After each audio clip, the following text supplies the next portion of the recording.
Bismillahirrahmanirrahim. Bak kata pepatah, tak kenal maka tak cinta. Jadi di sini izinkan saya untuk memperkenalkan diri.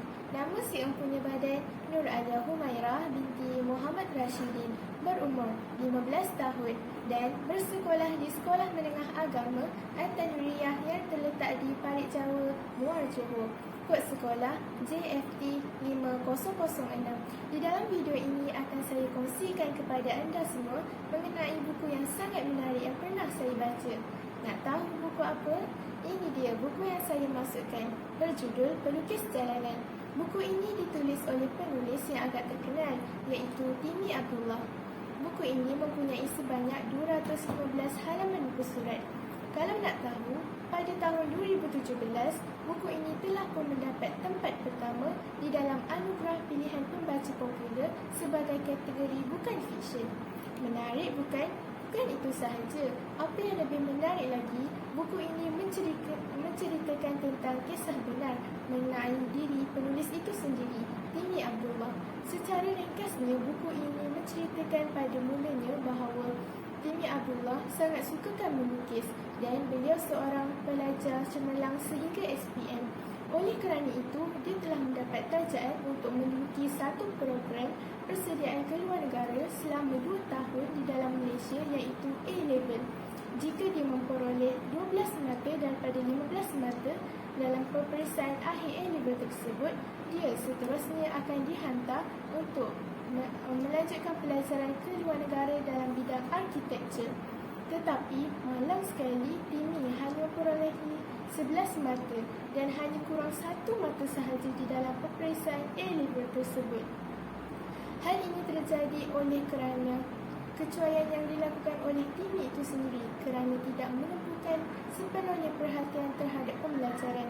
Dia malah menggunakan masa itu dengan berniaga. Setelah berfikir masak-masak, Timi bercadang untuk tidak mahu melanjutkan pembelajaran ke mana-mana universiti. Dia malah ingin meneruskan sahaja perniagaannya seperti biasa. Tetapi, ibu Timi tidak bersetuju kerana dia juga mahu anaknya itu ada segulung ijazah. Oleh yang demikian, Timi berdekat juga untuk pergi juga sambung belajar ke United Kingdom dengan pembiayaannya sendiri. Ibu bapa Timi merestui dan memberikan sedikit kata-kata semangat dan nasihat sebelum Timi berlepas.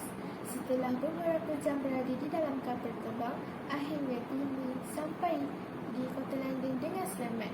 Dia disambut oleh sahabatnya Ahmad dan seniornya. Sepanjang berada di sana, Timi kesempitan wang dan terpaksa melakukan pelbagai perkara bagi menyara hidupnya, seperti hanya berjalan kaki untuk ke universiti dan bekerja di fast food restoran. Kemudian, pada suatu pagi, bagi menenangkan fikiran, Timi akan melukis. Pada waktu itu, Timi sedang melukis sambil duduk di tebing sungai. Tanpa disedari, ada mata yang memerhati dan berminat untuk membeli lukisan yang Timi hasilkan. Sejak daripada itu, Timi mengambil keputusan untuk menjadi pelukis di jalanan. Sedikit sebanyak dapatlah hasil daripada pekerjaan yang dilakukan itu. Pada suatu hari, oleh kerana memori handphonenya sudah penuh, Timi bercadang untuk membuat naik ke semua gambar lukisan yang dilukis itu di akaun Instagram miliknya. Tanpa diduga, bilangan like semakin hari semakin bertambah dan lukisannya mula menempah nama di Instagram. Sejak daripada hari itu, Timi digelar sebagai Timi si pelukis jalanan. Seterusnya, izinkan pula untuk saya kongsikan kepada anda semua mengenai kelebihan yang terdapat pada buku ini.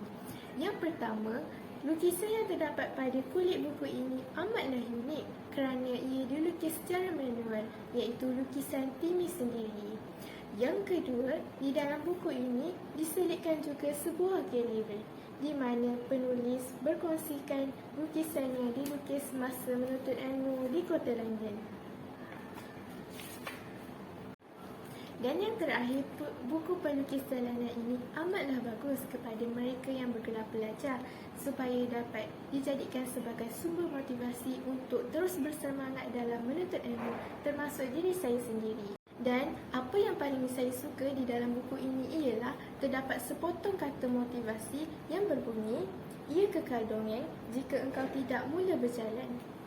Untuk kekurangan pula tidak ada. Buku ini cukup sempurna bagi saya.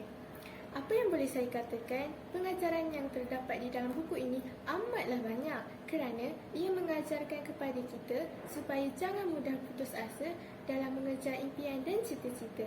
Apa yang lebih luar biasa lagi, Tini merupakan seorang pesakit disleksia sejak kecil, tetapi itu tidak menjadi halangan untuk dia terus bangkit ke hadapan dalam mengejar cita-cita dan impian yang dia ingini.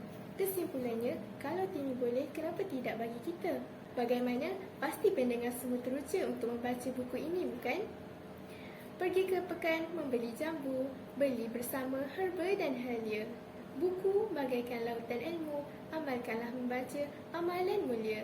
Sekian perkongsian daripada saya. Wabillahi taufiq wal hidayah. Wassalamualaikum warahmatullahi wabarakatuh.